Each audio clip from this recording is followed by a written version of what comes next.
erupts once more. The old mold has been smashed, and the new one will be shaped at the point of a sword.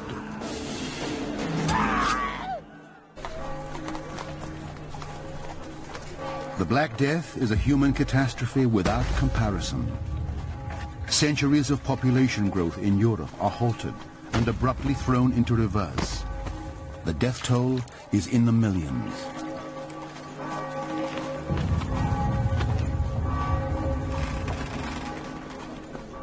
When in European history has there ever been an event where possibly 50% of the entire population died in such a quick time? It's an event like this which we can barely wrap our minds around. How is it that you can wake up one morning and be dead by the evening? For the survivors, death now seems a closer companion.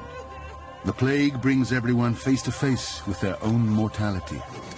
I've often wondered whether the sense of despair and the sense of irrationality with regard to what has happened opened up minds to questioning authority, but questioning how we understand God, and questioning to what degree there is an authority that we can all turn to. The old authority, the church, remains, but many nobles now prefer to worship in seclusion. Some families began to hire private chaplains, so that there seems to be a kind of privatizing of religion that takes place. The plague fires the faith of many. Others look for new answers in science.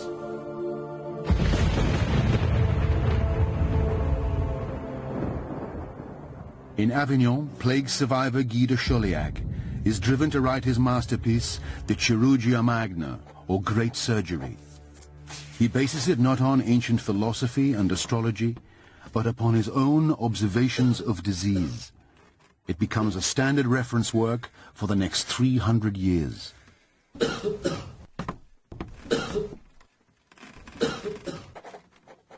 The plague had an important impact in the practice of medicine, because when the plague arrived, the university-trained physician was basically an internist and didn't do any clinical medicine.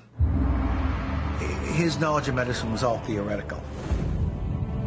After the debacle of the plague, medicine became increasingly more practical. In the Italian countryside, another transformation is taking place. Prior to the plague, famine was a constant danger. Though every inch of land was sowed, supplies struggled to meet the soaring demand. Now, even with much of the land gone fallow, there is food to spare. Arable land is plentiful after the death of so many tenants.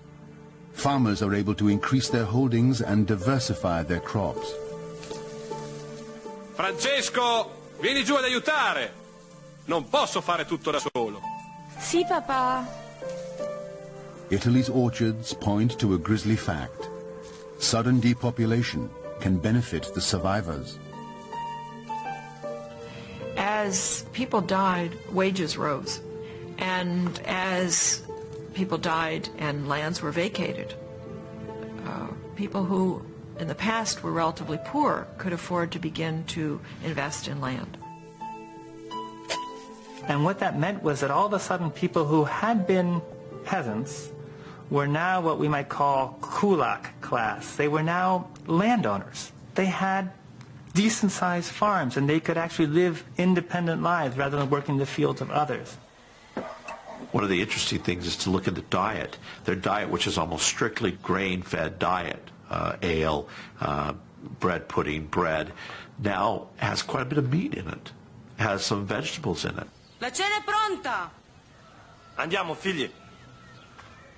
But as the prospects for peasants rise, large landowners struggle to maintain their incomes. For centuries they have depended on serfs to work their estates. Now, with so many dead and so much cheap land on the market drawing the survivors away, some nobles now have to pitch in themselves. A clergyman gleefully notes how the mighty have fallen.